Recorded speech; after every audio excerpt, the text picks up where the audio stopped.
샬롬, 함께 나눌 하나님 말씀은 로마서 11장 1절에서 10절까지의 말씀입니다. 그러면 내가 묻겠습니다. 하나님께서 자기 백성을 버리셨습니까? 결코 그럴 수 없습니다. 나 자신도 이스라엘 사람이요 아브라함의 씨에서 난 자요 베냐민 지파에 속한 사람입니다. 하나님께서는 미리 아신 자기 백성을 버리지 않으셨습니다. 여러분은 성경이 엘리야에 관해 말한 것을 알지 못합니까? 그가 이스라엘을 고발해 하나님께 호소하기를 주여, 그들이 주의 예언자들을 죽이고 주의 제단들을 부수었습니다. 오직 저만 남았는데 그들이 제 목숨도 찾고 있습니다. 라고 했습니다. 그러나 하나님께서 그에게 무엇이라고 대답하셨습니까? 내가 나 자신을 위해 바알에게 무릎을 꿇지 않은 7,000명을 남겨두었다 라고 하셨습니다. 그러므로 이와 같이 지금도 은혜로 선택을 받아 남은 사람이 있습니다. 그리고 만일 은혜로 된 것이면 행위로 인한 것이 아닙니다. 그렇지 않으면 은혜는 더 이상 은혜가 되지 못합니다. 그러면 무엇입니까? 이스라엘은 자기들이 찾던 것을 얻지 못했습니다.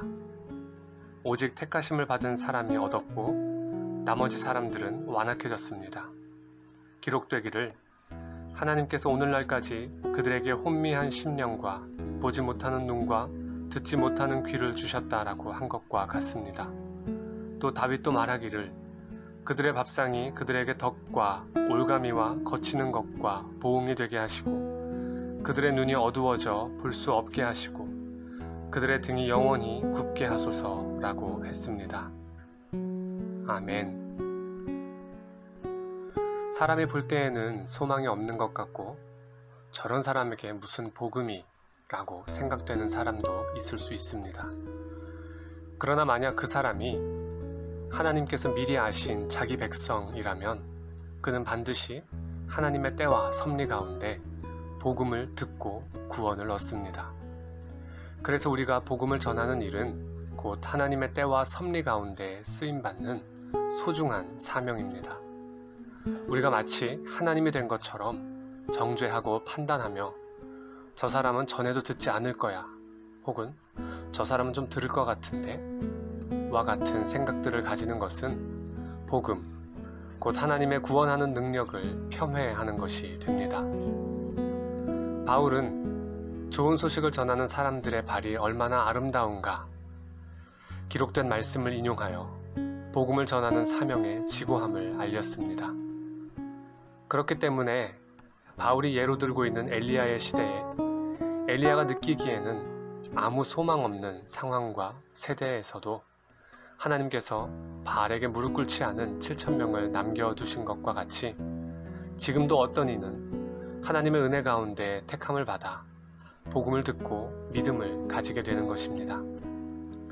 바울은 여기서도 우리의 행위와 공로를 경계하며 말합니다. 누군가가 내가 전한 혹은 누군가가 전한 복음을 듣고 믿음을 가지게 될 때에 그 일은 나 혹은 누군가가 복음을 전한 행위의 공로를 따라 된 일이 아니라 미리 아시고 택하신 하나님의 은혜로 된 일이라는 것입니다. 그렇지 않다면 은혜는 더 이상 은혜일 수 없는 것이죠. 그러므로 우리는 복음을 전할 때 그 마음을 완악하게 하는 자들이나 비방하는 자들이나 심지어는 핍박하는 자가 있다 할지라도 낙심할 이유가 없습니다. 거부하는 자들의 그런 모습조차 택한 자를 구원하시는 하나님의 주권적인 섭리 안에서 일어나는 일이기 때문입니다. 우리는 그저 복음을 전하라는 말씀에 순종할 뿐입니다. 또 이르시되 너희는 온 천하에 다니며 만민에게 복음을 전파하라. 마가복음 16장 15절 말씀.